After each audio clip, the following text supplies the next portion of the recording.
do, folks? So, Governor Greg Abbott sent the National Guard. And of course, let me show you something. I know that I'm embarrassed. I'm a Texan. There's my stamp. Yeah, they look a little hefty. Now, this is what they're talking about when Pete Hegseth got up there and said, we need to meet the standards. I don't think people realize that the National Guard and Reserve is not active duty. These people are doing civilian things the majority of the time, and then you go report and all that other good stuff, right? You do a little bit of PT, but that's not active duty.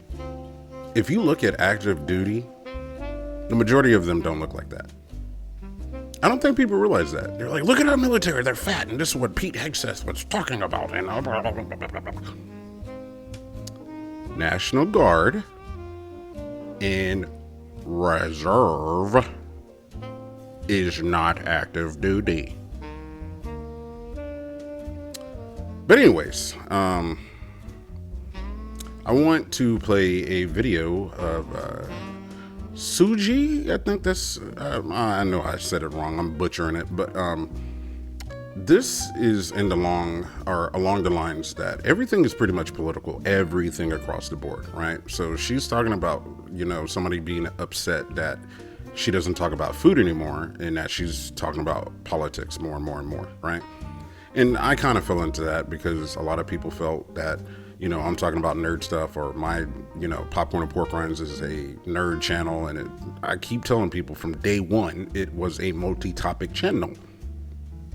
But being that we're in this current climate, I have decided not to upload stuff like this on that YouTube channel, and it's just going to be planted here. People want to engage with it, cool. If they don't, it is what it is, But I felt the same way when it came to, Magic the Gathering, and a lot of people talking about, like, don't bring politics into Magic the Gathering, while I'm seeing it all over YouTube of them talking about the game being woke or, just being flat out racist.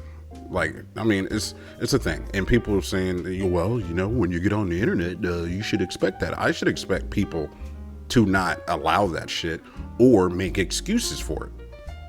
That's why I'm done with these fucking communities. I'm all the way fucking done. And a lot of people that I thought I was cool with, pieces of shit, because they showed their true colors. Being silent, talking shit behind your back. You know how it goes. And then, going out there and playing in your fucking face while behind the scenes, donkeys. Who are you talking about? You know what? Y'all know who the fuck I'm talking about. If you know me, you know exactly who the fuck I'm talking about. But anyways, check out the video. Let me know how you feel in the comment section. Who, see everything through politics. Fuck, it doesn't always have to be about politics. The videos that you used to do about food, are you saying those are political?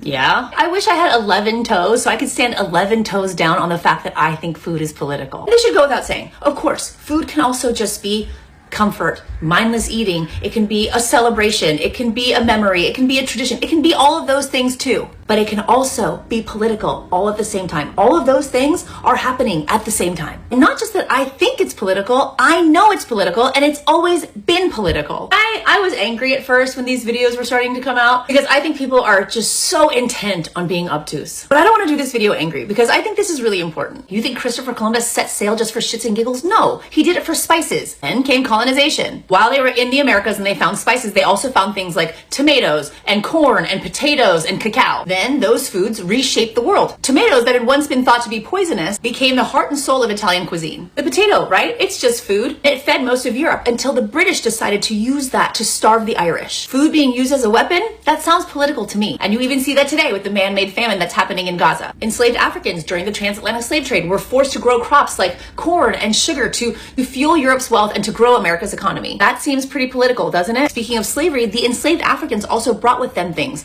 like okra and and rice and black eyed peas. And also they brought knowledge, things like, cooking techniques. And they built Southern cooking from the scraps that they were given. Because of the circumstances and politics they were living under, they turned all of this into survival, which then turned into culture. Things I talk about all the time. Then let's talk about war and occupation. Do you ever wonder why Korean people love Spam so much? It's because during the Korean War, Americans brought Spam and things like hot dogs to Korea. And for many Koreans, that was some of the only protein that they got. So they started mixing it with their own ingredients like kimchi and gochujang and whatever they could find. And that's how Korean army stew was born. And let's talk about the banh mi sandwich. Do you think that the Vietnamese had French baguettes? No, they didn't. French colonialism brought baguettes to Vietnam, which is how the banh mi was born. Every conflict, every migration, every political strategy has somehow impacted food in one way or another. And food is still very political today. Something I talk about all the time. When immigrant kids get teased for the food that they eat, it's not just about taste, it's about cultural hierarchy. Whose food is good, whose food is gross. Politics, social structures, all of those things shape how people feel about other people's food. When a typical bowl of pho costs $5, but some white chef spent a summer in Vietnam and now he wants to make it for $25 a bowl and claim that, he discovered something new, economics and power dynamics very much come into play. These things are literally just the tip of the iceberg. I haven't even talked about food scarcity and famine and sanctions and tariffs. I mean, all of these things determine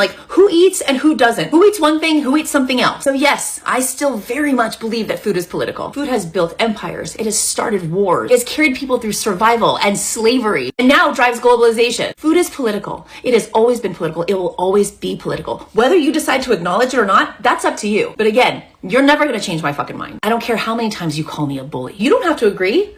It's okay to be wrong.